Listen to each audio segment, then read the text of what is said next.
So good. All right. I've never had it say that out loud before. Very good. Awesome. All right. We're good to go. Cool. Well, welcome everybody to this evening's Drexel Sport Coaching Leadership webinar. I am very excited to have Lindsay Shoop with us to talk with us about her experiences onto the podium and beyond into coaching. So before we kick off, we've had a bunch of webinars over the last 12 months, and we've got with this, I think, Lindsay, you're number 43 of the year. And then next week, we've got a really interesting one from Jeremy Piasecki, who is a doctoral student. He's going to be talking about dealing with toxic cultures in sport, which is a heavy one, but will be filled with some pretty cool examples of how to overcome the challenges that we're going to touch a little bit on tonight. So Lindsay has written a wonderful book called Better, Great Than Never. And we're going to be talking a little bit about that, how teams find their identity and purpose, effective communication, and building trust, because you've seen it, Lindsay, from a number of different levels. So welcome. Thank you. Thank you. It's great to have you with us, and I know you've been hot in demand across the sort of the very small little world that we have of sport coaching and the like. But how are you? What are you doing right now? Give us a bit of a sense of where you're at, and then we can get into the book and all the cool things that have come from the book. Yeah, so outside from ocean rescue, I guess, is where we're going with that. You know, it's stepped out of NCAA coaching just over almost 2 years ago now, to be able to work with, you know, the whole gamut, the whole cross section of every level in sport, with whether it's coaches or middle school, high school, you know, elite, pre-elite, masters, you know, everybody. To really talk about a lot of these things and kind of share not just, you know, the training and the technical elements of direct coaching itself, but reflecting on the last, you know, decade or so of coaching that I've been able to do after nearly a decade with the national team as well. What was it that really helped us excel while I was on the team, but then also what has helped the teams that I've been so fortunate to work with ever since, you know, really excel. And it was actually really interesting. Initially, when I started coaching, I thought, you know, okay, maybe there's technique, there's training, there's these little adjustments. But then it started to dawn on me that the most important things were exactly what we're going to talk about today, of like, even at first we kind of stumbled upon some of these things, to be honest. And then it was like, what are the common characteristics? The communication, you know, everybody getting on the same page, you know, and really just carrying that on from year to year, and allowing, you know, everyone, coaches, athletes, everyone involved in the team, own those elements. Because when everybody has a sense of ownership in the team identity, the purpose, where the direction of the team, you know, honestly, whether you're in a sport or in business, right? That's when you really start to excel. You know, you can have this whole structure in place, but it's the people that make that structure, you know, come to life. So I do a lot of webinars and all kinds of things, coaching, direct coaching, but also working with other coaches, working with US Rowing quite a bit. Now here with you guys. So very cool. Very cool. Well, so let's start there. What's that? Let's go to that common bond, and maybe I think from a sort of high level, when you are talking to people outside of sport, what's the one thing?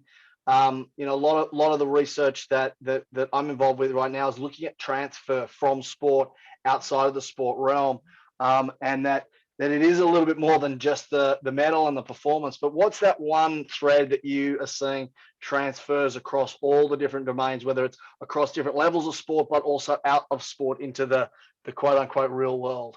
I mean, gosh, how to distill it down to like the one main thing, but getting on the same page. You know, why are we all here, and do we all want to go in the same direction? You know, and many times over, when you could have the most skilled people, but they don't have, you know, these ingrained intentions, and you could have the opposite, where you don't have people that necessarily have all the skills in place yet, but they have all of the characteristics necessary to be able to learn the skills that could then, you know, have you jump off the page from there forward. So getting everybody on the same page first, make sure you're heading in the right direction, making sure our heads are all in the same place.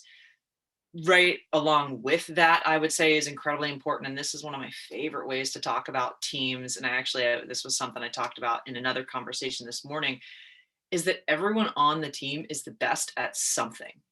Someone is the most focused, the most on time, the funniest, the person that's always the most positive, all of those things, whatever characteristic you want to pick, each one of us is the best at something, and we bring all those to the table. So if we bring the best of ourselves every single day, we can learn from one another, and that will again only help propel the whole team, whether it's in business or in sport, forward in a really powerful way. I think So that let's also talk. really sorry, go ahead. I was going to say, let's talk a little bit about that, because having been involved with a sport like rowing and other sports, of course, but particularly team sports, having an Olympic gold medal around your neck and someone saying, well, there's the worst person in this boat. Talk a little bit more about that. The weakest link in that chain, albeit the best there was at that particular time. Yeah. Are you asking? Yeah, I am. I think I was the weakest link, and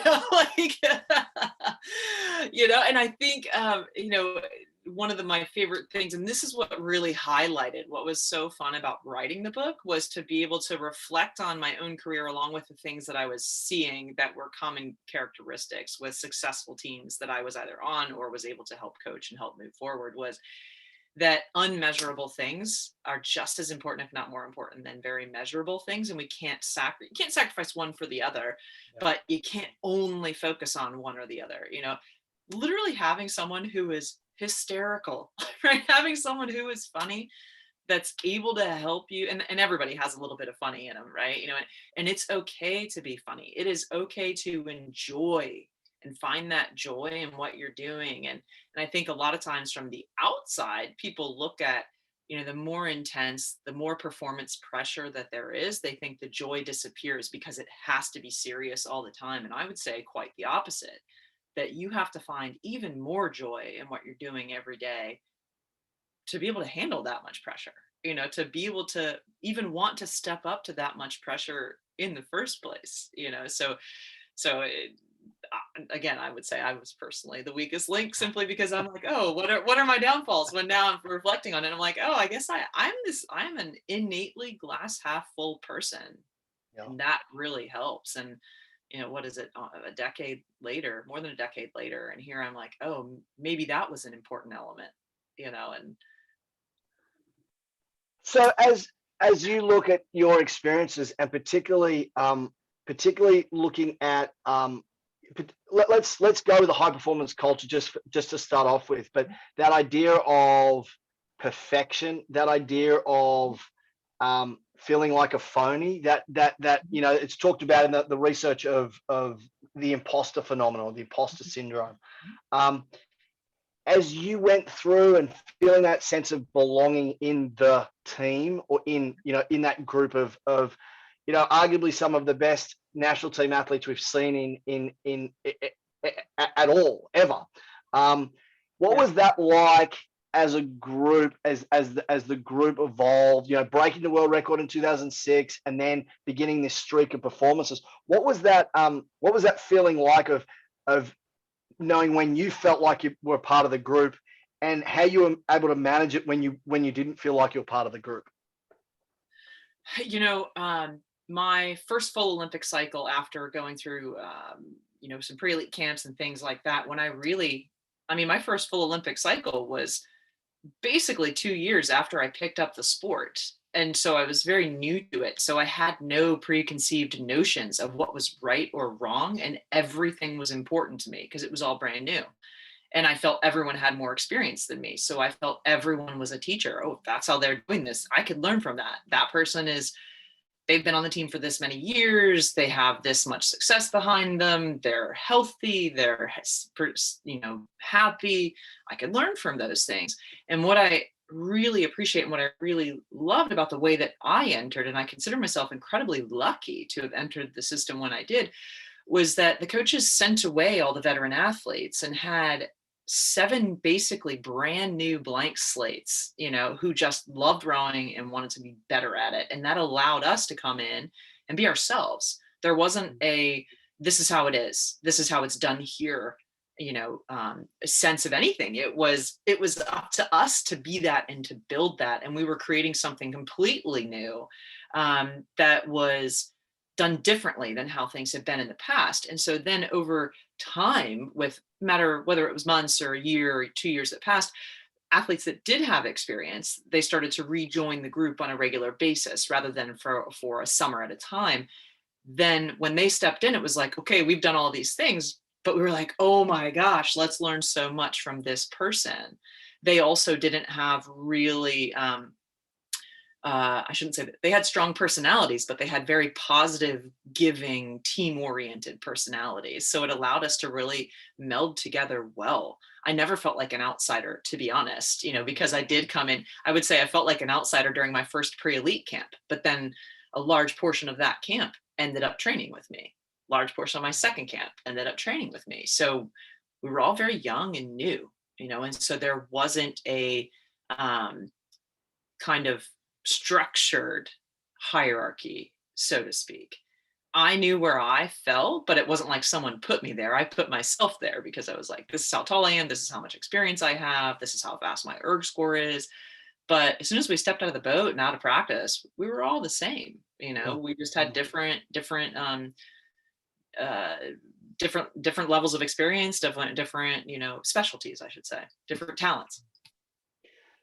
Did you feel like you could bring your other sport experiences or other life experiences into that context, or did you feel like it was quite different in that respect? But given that, the assumption is that you get to the podium because you just do it for a long time, and that actually in the context of our national team, our women's national team, that's not exactly correct. Sometimes being around for a little bit longer than others, I won't say a long time, but being around for longer actually doesn't help you. It actually, there's a bit of a critical period of the right information. So did you feel like you could use what you'd experienced in the past, and how did you manage that so that you could use the information in an effective way?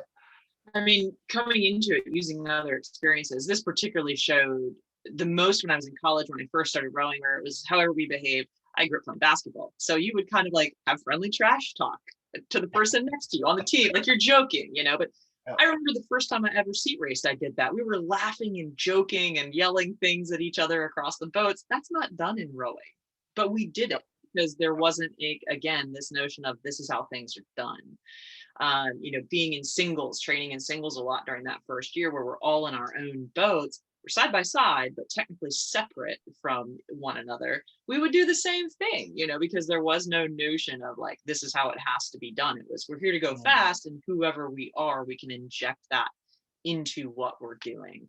And that, again, that right there is a piece of the identity, allowing you to okay, yeah, you're rowing, but these are the X factors. This is who we are. I don't have to change who I am as a human being from a personality standpoint necessarily, to be able to do this thing. I think when it comes to, positive attributes, if you're a naturally negative person, you probably wouldn't make it that far in the first place. And if you're surrounded by, others, let them help them bring a little bit more positivity out of you, because when you're doing something that is incredibly challenging, the last thing you need is anything that isn't positive, right? Because you're being knocked down from a physical standpoint, and a lot of times from a mental standpoint for hours on end, day to day. So any way to decompress and be positive outside of that is incredibly important. We were naturally silly people, and I don't know if that was done intentionally, So I know, Kev, you can think about Yes. I could list the 6 other people that I trained with, and you'd be like, "Yep, goofballs." Yeah. There was a freshness to that group, but I think it often is the misconception that in order to be at that very highest level, it has to be really serious, and it is the consequences are serious, the stakes are serious, but how you guys as a group, and it was different before, and it was different. It was very different afterwards because the pressure kind of built. But there was always pressure. right? Yeah. There was always There was pressure. always pressure. Yeah. Yeah, and we were serious, like in the training every day at practice. And this was an interesting comment again by this woman that I spoke to this morning. Was that I said practice, and she said, over in the UK they call it training. They're going to go to training today, and she said, Mm. training has this more naturally harsh connotation, whereas practice is we're going to go to practice, we're going to work on this puzzle, and it's okay to mess up. And so just in the semantics of using the word practice, I'm going to practice today. Yes, we are going to train while we are there, but there's this message of figuring out a problem, and working it out and getting it wrong was part of the process of figuring out how to get it right too, and that was okay. I think that I talk a lot about the concept of play, and that Mm-hmm. we don't play rowing. There are some sports we don't play, we do them. Yeah. And I think that, that it's a great example of the importance of language. And I'm curious how that translated, because there was a culture, there was an environment there that was, and arguably still is to some extent, right on that cutting edge. Serious play, serious fun, serious competition, because as a group, there's always that sense of, if we're at the very, very best, it's going to be okay when we get to the rest of the world, because I won't use the word easier, but every day we're practicing to compete. And so when you think about that moment of being on the start line at the Olympic Games, how did that preparation of all of those factors of being serious and playful and on the edge, and then a lot of pressure, how did that translate to the being at the start line at the least? Yeah, I mean, the number of times when you, over the years, of course, having the checkpoints of having the world championships and the world cups and things like that, that helps you go, okay, we're not wrong here. Like we are, on the right track here. So that when we did end up at the games, Tom looked right at us and said, this is just another race. You've raced a lot.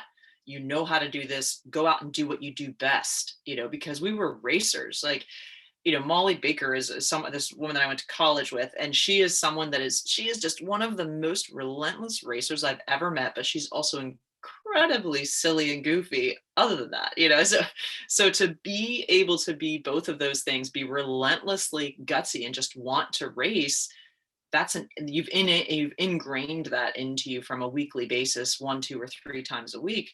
By the time you show up at the games and you have someone that, like our national team coach, you have a lot of respect for, say, this is just another race, you're kind of like, oh, okay. He had a way of saying things that would convince us. So like, he's told us all of these things. It's built us this far. I certainly trust him because it's only made me faster along the way. When someone like that tells you something so simple as it's not any different, right? The environment might be different, but the actual thing is not any different. Go do what you do best. You're like, oh, okay. Kind of simplifies it. You go out there and lay it down. So yeah, you get nervous, I'm not gonna lie. As soon as you're sitting there, you're like, yeah, it's just another race. And then all of a sudden you're like, right, this is the Olympic Games. This is our 6 minutes. You have 6 minutes to actually get this right. And then when you cross the finish line and you open your eyes and you hope that you got it right that time, but then circle back at the end of it, and then Tom tells us that was not just another race. I mean, let's be honest, you just won the games. But yeah, when you prepare and you've done everything that you absolutely can to prepare for that, with the time allotted, in your heart of hearts that there's absolutely nothing more that you could have done until the day came that it was time to perform that particular performance. There is no disappointment. There is no what if. And I tell people a lot that it wasn't that one decision. It wasn't how much pain you're putting yourself in that particular race. It was about all of the other decisions that you made leading up to that point. That's when there is no question. There is no doubt in your mind that you've done everything you can, and so you can't be disappointed.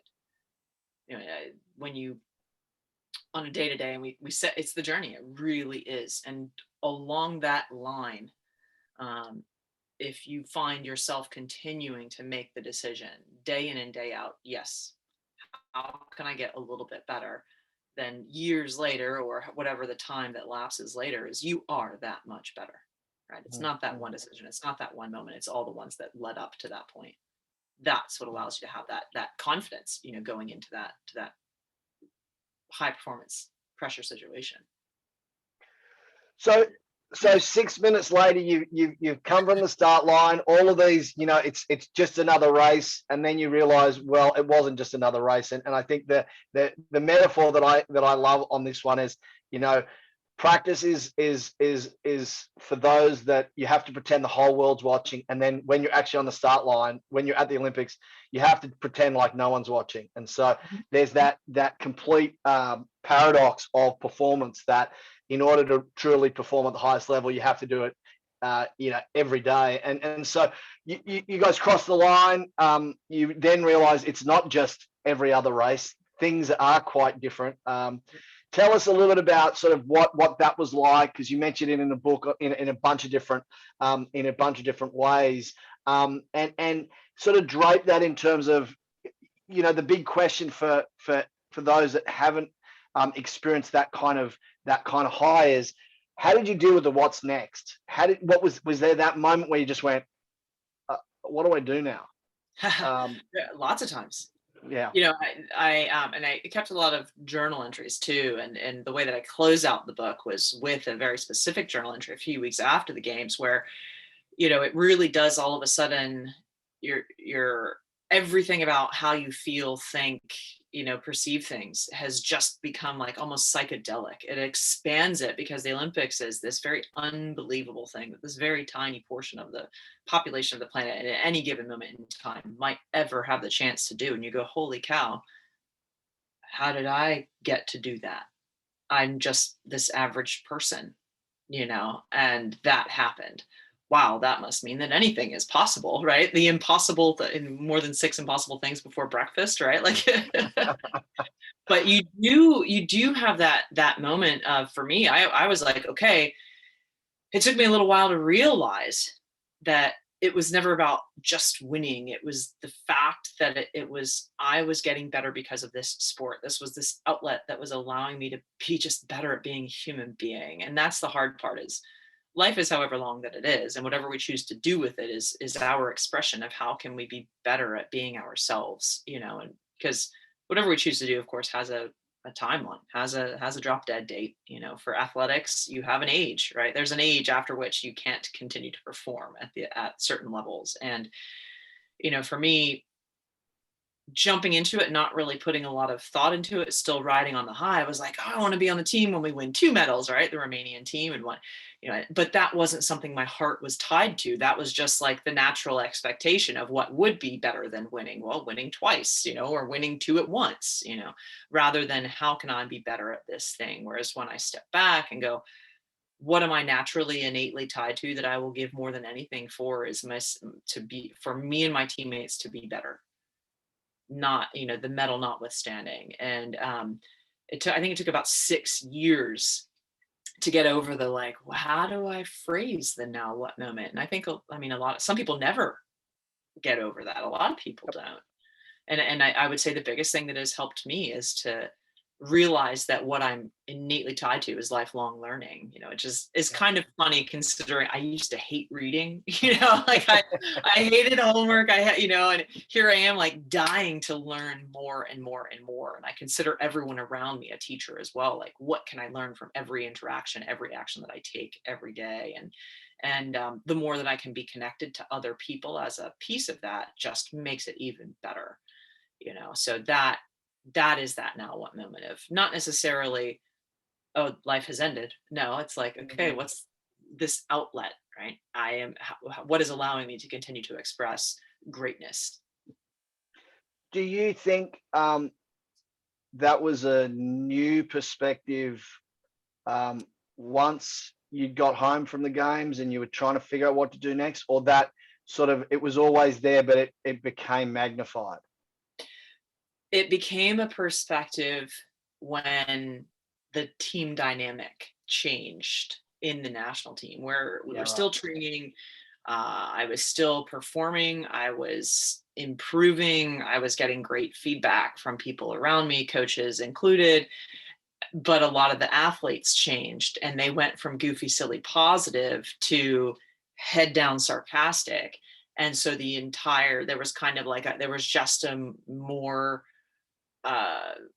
just a less positive vibe than the environment that I wanted to be in. And so it was almost like this thing that I loved rowing at the time, which I still love, right, was being tainted by the group. And that made me realize how important the people I spent my time with really was. You don't realize, all the silly jokes in the car on the way to practice. You don't realize how important they are until you don't have them anymore, or you don't have as many of them, or all of a sudden that's like not the way things are done, so, Yep.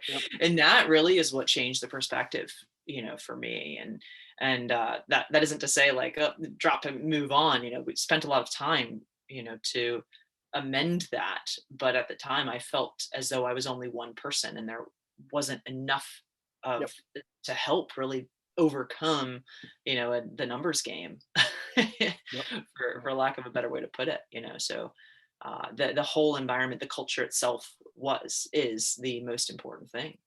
Yeah, for sure. And I think that's a good segue into how did you get into coaching? Did someone tap you on the shoulder? Was it an epiphany moment, or was it something like a bit of a slow transfer? It was like, how do I stay in this, but I know that I can't be an athlete in the way that I've always been forever. We can be athletic forever, of course, as we Yeah, know. yeah. And you're very clearly still very engaged in all of it. But yeah, how did that transition going from the doing to the doing it differently, coaching? How did that happen? Yeah, I always resisted it because my mom said that I would always be a good teacher. She's like, "Vince, you really," and it was also that thing that we joked about. Again, one of these things that when we're joking about practice, we're like, well, you could always coach. So you can't really put that on the front burner because that's the fallback plan for everybody. Well, after about 2.5 years of working in ocean rescue down here in Miami, down in South Florida, after I retired, Steve Coppola, one of the guys that was on the men's team while I was training, he called me up out of the blue and said, there's this opportunity up in, Fort Lauderdale at a school. I know that because he and I had talked about teaching and coaching and all these things in the past, and he remembered that and thought to call me. And, I went up there to the school to check out the school, check out what they were looking for. I literally went into it going, I'm not going to do this. This is not what I want to do. I want to do ocean rescue. But when I got there, they basically were like, what can we do? Like, what exactly do you need in order to come and be a part of this program? And it was just an opportunity that I couldn't pass up. And, there's just something so special about getting to work with middle and high school aged people. I got to work with fifth, sixth, seventh, and eighth graders during the day in the school, and coached, and then eventually ran the rowing program after school. And, that really opened my eyes. While I was coaching there was the first 2 years that I had coached. And while I was there, I had this moment of, I'm still good at this. If I'm going to do that, that was the end of those first 2 years is when we were inducted into the Hall of Fame. Yeah. So then, of course, I called up the national team coach and I was like, I'm coming back. Because I was, still able to do it at the time. And then that kind of turned into, okay, I need to be smarter. I'm a little older. I was never the biggest, strongest person on the team. So now that I'm a little older, that certainly won't be the case. What do I need to know that will help me excel by being smarter? And when I started really studying, fell in love with helping other people be as fast as possible by being smarter. Use all the things that really helped us go very fast at the national team level, combine it with the science behind all of that, which eventually ended up in a master's in exercise physiology to really tie it all together. And, seeing those aha moments on other people's faces where they figure things out, they have those moments of self-discovery, that just, gives you chills. You're just like, oh my gosh, could I possibly help create an environment that allows people to do that? And that is just what is so exciting to me. So in terms of your preparation, you already touched on a couple of things. I mean, obviously, there's a real passion and desire to learn, and I'm pretty sure that cuts across more than just sport for you. But in terms of your preparation, what was there anything particular, anything specific that you sort of focused on? Because obviously converting high performance athletic experience to what was middle school and high school level, very, very different. So what were some of the things that you found that were helpful in your athletic and other experiences, but also what was like, okay, that's not going to work here? Well, the experience that I had when I first started with the national team, our first day of practice was 20 minutes. We cleaned the boathouse, learned how to fix our equipment if we broke it, learned what the equipment was, Yep. And then we went out and rode 4K. It was go row. That was the instruction. And we literally were out there for 20 minutes. So even at the national team level, starting very slowly, one step at a time, and taking that mentality into the program that I got to walk into. Of course, with my background, every program that I've ever been a part of, you're darned if you do and darned if you don't. If the team ends up winning, it's expected, right? If the team ends up losing, so you're like, oh, well, of course happened, so it's like like I said, darned if you do, darned if you don't type of scenario. But the first thing that I did was, it was never about me, and even though people are like, oh, our new coach and this new person, and I turned everything that I knew into, how can I help you do what you want to do? And from the very first day, it has always been, what do you guys want to do here? We can talk about all these things, because that allows you to unpack what needs to be done, and the first year that I coached full time was with this high school program. And so I was able to learn and see, because you have to go, oh, to a ninth grader, this dance or this SAT course or this class or this family vacation is just as, if not more important than the sport. So you have to see what the priorities are, and that's actually really fun. Like, that's valid, right? Whatever your priorities are your priorities. I'm not there to tell you that it's right or wrong. You tell me what's important to you, and then we'll build this out from there. And I was always put it in that core. Also working with coaches, stepping into a coaching program where, okay, I have this background, I have all this, experience and all this knowledge, but you have the knowledge of how this program is. Like, what do I need to know? How do you work? Because the first meeting that I had was, get on the same page with the administrators. What are their expectations? What are the rules that you have to abide by? The elite level doesn't live by the same rules as middle and high school, doesn't live by the same rules as college. Are parents involved? Are parents not involved? You have to weigh all of those factors. And so literally just being open and honest and consistent were like the most important things that I could have done from the very beginning, to make sure that we all had all of our expectations and priorities on the table. So there's a couple of, some really great nuggets there, from meeting the group where they're at, not only the athletes, but also coaches, understanding the context. I think you mentioned it, even in your athletic experiences, of keeping that fun, playful aspect to it all. But I'm curious, in terms of strategies to building a team, and maybe this connects between your high performance athletic experiences, those first coaching experiences at the high school level, and then how that sort of came together over the following years, and then moving into working with collegiate athletes. What's that one essence? Again, knowing it's way more complicated than just one thing, but if you were to put your finger on one key element of building a strong team, what do you think that would be? The something that has remained consistent is that early communication, right? And there's a zillion different stories that I could say here, but the first college program that I worked with, these athletes came from all over the world. They all come from different cultures. They all come from different languages. We literally said, what language would you like to speak at practice? Whatever it is, you pick it, we'll all do it. English, of course, was, the one that everybody commonly knew the best. So that's what we chose. But from the very beginning, we talk about the use of sports psychology and how do we get all these things, but really we used our sports psychologists just to help them communicate and go, oh, we're different and that's okay. But we have rowing in common and we all want to go fast and we all want to do really, really. And so it was, okay, we're able to be different. That's a really important piece of who we are.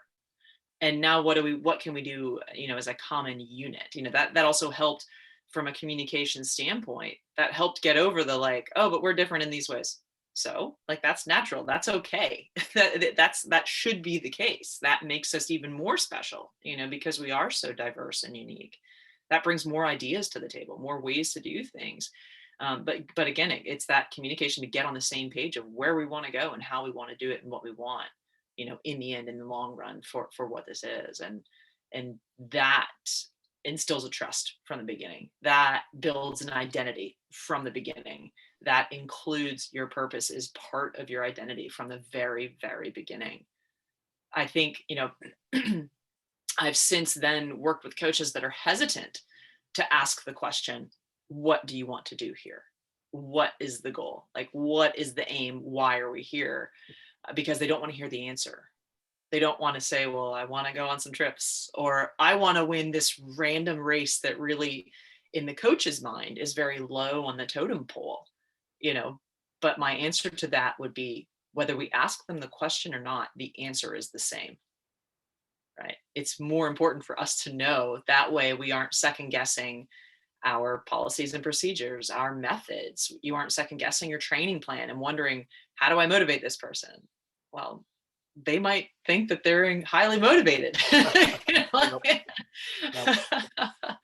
Yeah, working with, every level has taught me that wanting to go on the trip is a valid priority for someone. That might be the most important thing. Being able to spend time with your friends might be the most important thing. They might not care at all whether they ever win the NCAA championship when it comes to college, as long as they are having fun, getting fit.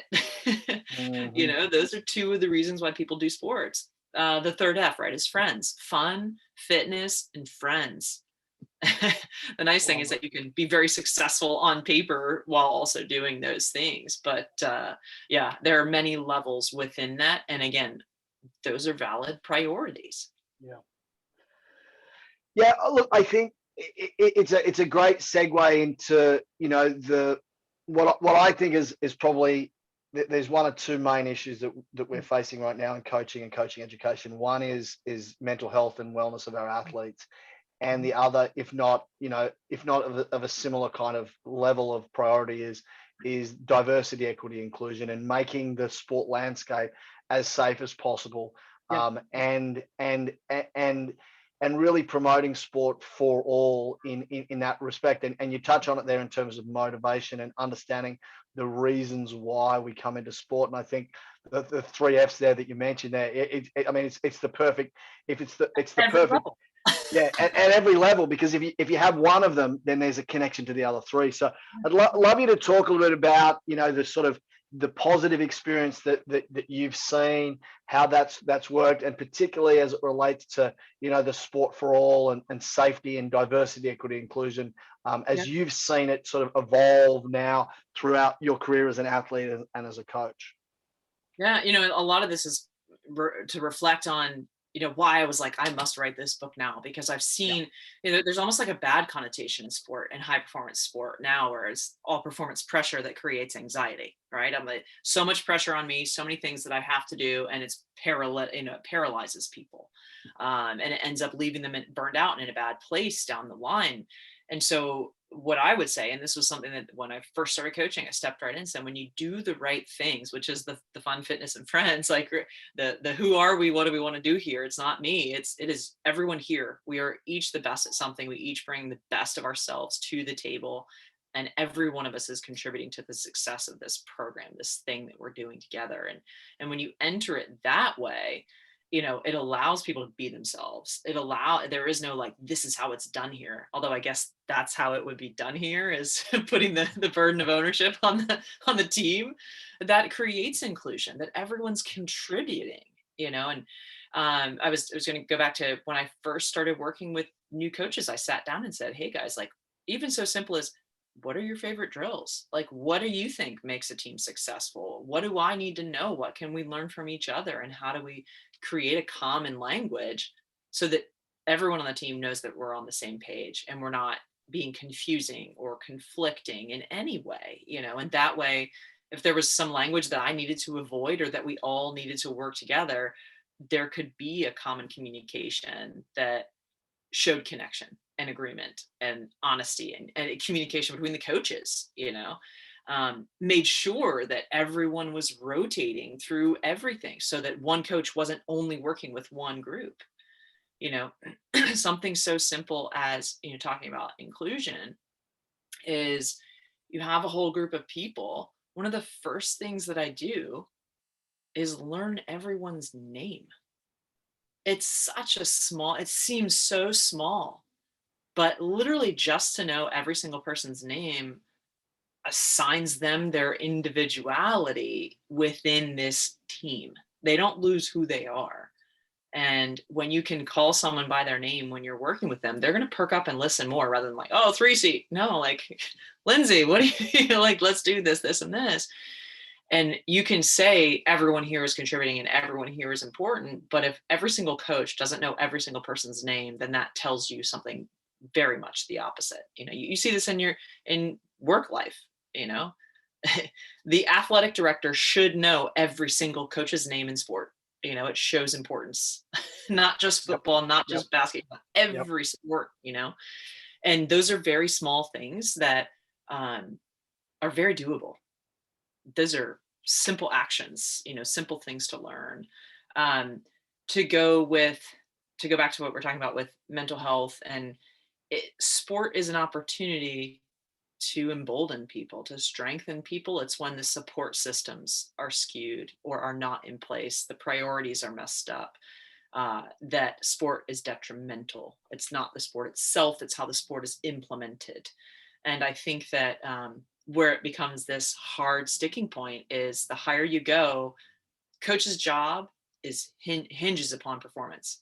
And so there's performance pressure innate. If the coach has a family, that's the family's livelihood. There is pressure thrown onto the coach. So then they might adjust their methods to be like, okay, what is the surefire way to measure improvement and success? And the softer, soft sciences like the psychology, okay, how are you going to, I need a goofy, lanky underdog. How do you recruit that person? How do you find that person?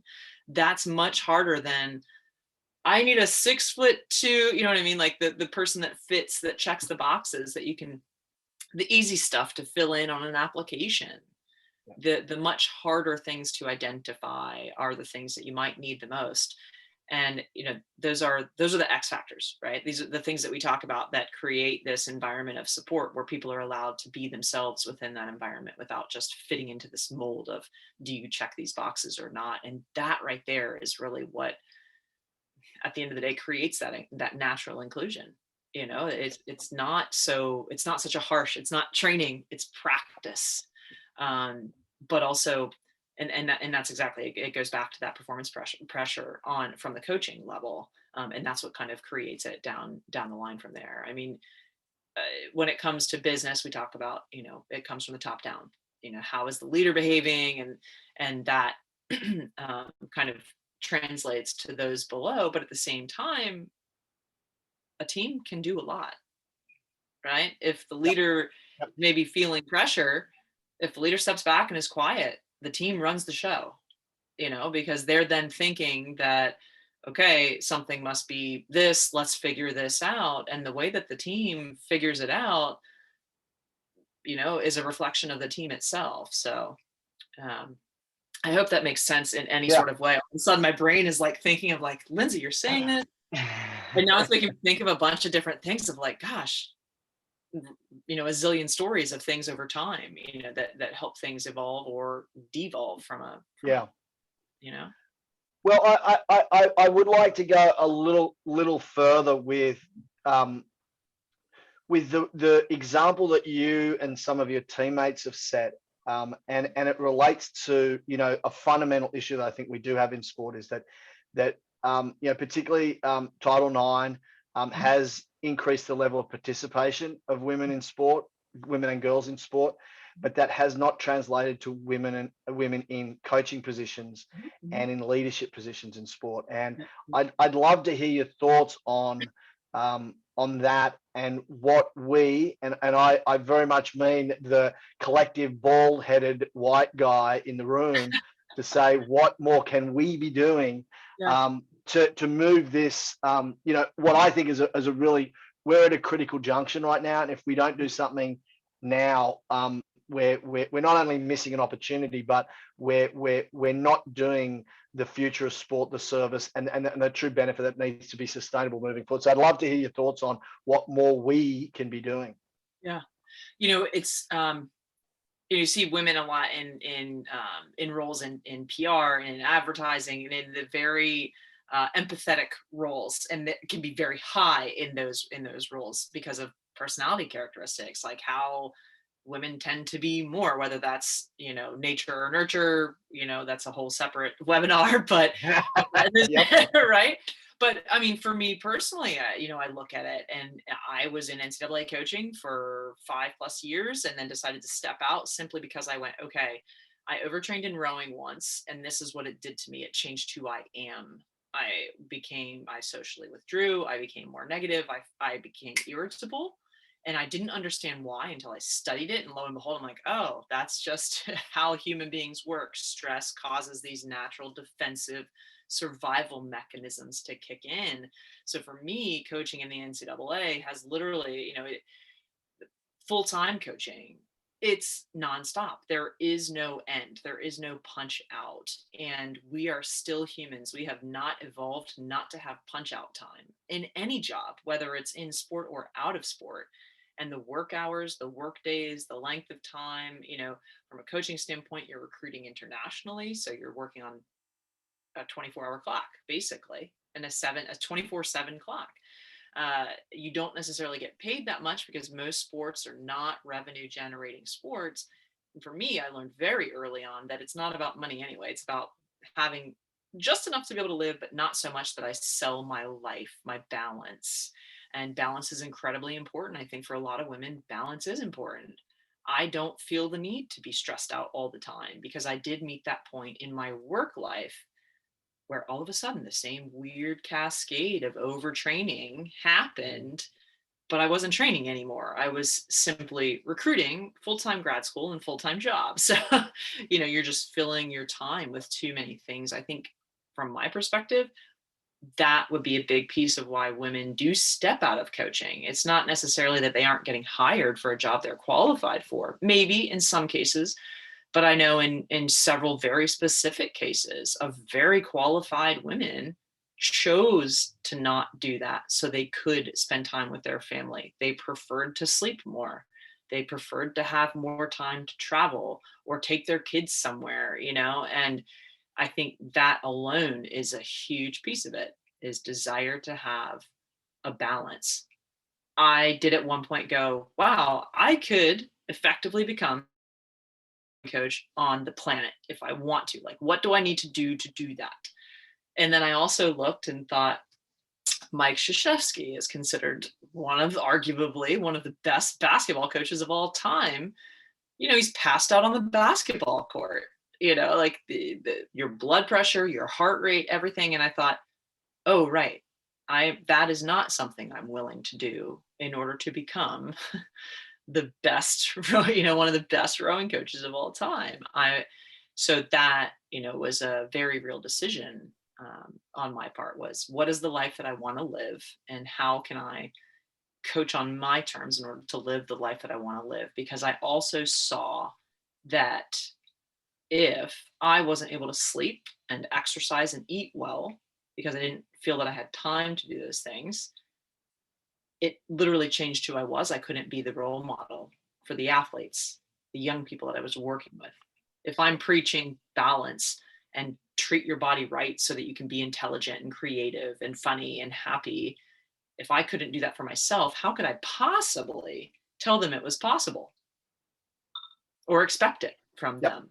Yep. And I love it because it's a great segue, I think, into what I think we've done a couple of webinars on this one as well in terms of advice for coaches of how do you maintain that balance, because I think the research we've seen and we've all experienced it as well of what made me a good athlete doesn't necessarily make you a good coach. That approach to the harder I work, the better I'll get, and yeah, that's sort of balanced with, but you can work too hard as an athlete and you can work not too hard as a coach. I have to really be careful with my words there, but use your time in an effective way so that it is balanced, because more is not better. More is just more. So final question, because I know we're getting close to the top of the hour. What advice would you have to share with either a younger you or a younger coach to say, in order to stay in this, you need to do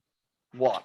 You must sleep, on like the best thing you can do is be willing to have the conversations. Just have the conversations in the very beginning, right? Like, learn what the expectations are, because you might enter a program who has no interest, doesn't care if you win or not. They might just be there, talk about Title IX to have money for other sports, so know what you're getting yourself into and make sure that you're entering a situation where the administrative structure wants to support you in what you want to do, in what you want to elicit from the people that you get to work with, whether they're coaches, parents, athletes, everybody along the way. I had one really great thought, and I thought there are two things that I will leave you with. And it is okay. It is better to start too easy. Right. It is better to do less. Like, if you're working with a group of people, walk in and give them less work to do than what they're expecting. Because if you can just sneak in a little bit more every single week, they're going to be doing way more, but it'll be imperceptible, right? Make the imperceptible, the very small gradual asks, right? That way, they might look and be like, oh my gosh, that mountain is huge. But our job as coaches is to make them not even see that there's a mountain in front of them, make it super digestible. Because, going to this, let's say from a training specific standpoint, right?